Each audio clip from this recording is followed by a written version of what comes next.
So I will just read my testimony, and you can see for yourself. I'm Dr. Mimi Syed. I'm a board-certified emergency medicine physician, and I've been to Gaza twice. I went last year in August for a month at Al Nasser Hospital, and then I went again in December to Al-Aqsa Hospital again for 4 weeks. I stand before you today not just as a physician, but as a mother and a human being who bears the truths that have been etched into my soul during my time in Gaza. I have seen the unthinkable, the inhumane, and the utterly heart-wrenching. The children of Gaza, with their eyes wide open and full of innocence, have been subjected to horrors that no child should ever face. I have seen them murdered, starved, and denied the most basic of human rights. Their cries for help echo in my mind, a haunting symphony of suffering that I cannot escape. The patients I treated in Gaza were the majority of children under the age of 12.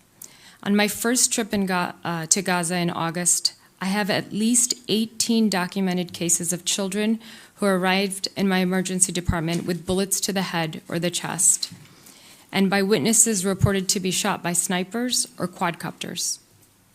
I have seen more brain matter out of skulls of small children due to shrapnel injuries than I ever thought possible in my entire lifetime. I will never forget the image of parents bringing their dead children wrapped in blankets and laying them on the floor so we could check for a pulse before pronouncing them all dead. This was a daily routine in Gaza, multiple times a day. The long line to the morgue where family members would wait for their loved ones so they could bury them with some shred of dignity will always be an unforgotten memory for me. Even when we did save some children from the jaws of death, their survival is at the mercy of the Israeli military's next airstrike or food deprivation. On my second trip in December, during a mass casualty incident, I recall an 8-year-old little girl named Allah. She arrived in an ambulance to Nasser Hospital with her father next to her. She was hit by a piece of shrapnel that opened her skull to expose half of her brain. Even though she was still moving slightly, given her devastating injury, the plan was to let her die because the rate of survival was very low for her. However, when I looked into the eyes of her father, I could not allow her to die without at least trying to stabilize her for further treatment. I imagined my own 8-year-old daughter laying there. I immediately secured her airway with a laryngoscope I had to smuggle in because I wasn't allowed to bring it in by the Israeli military.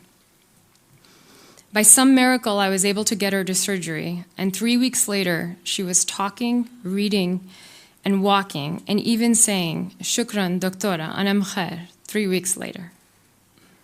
Although I was able to help this little girl, she continues to have the threat of death looming over her at all times. She needs medical evacuation because there's only a skin flap covering her brain. She's at risk for infection, malnourishment, and death that was created by the Israeli government.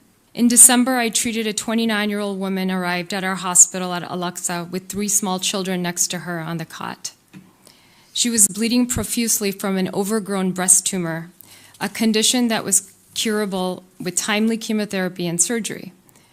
It started off at the size of an olive in her breast.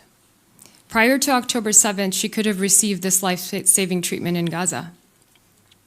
But now this was impossible. She was denied evacuation even though she was approved by WHO. She was denied 4 times by the Israeli government for medical evacuation. By the time she reached me, there was nothing I could do to stabilize her. She came in bleeding from her breast tumor, so highly vascularized. I could only give her 2 units of blood, a temporary reprieve before she inevitably bled out in front of her 3 children on the cot. My colleagues later notified me that she had passed. This tragedy is not an isolated incident.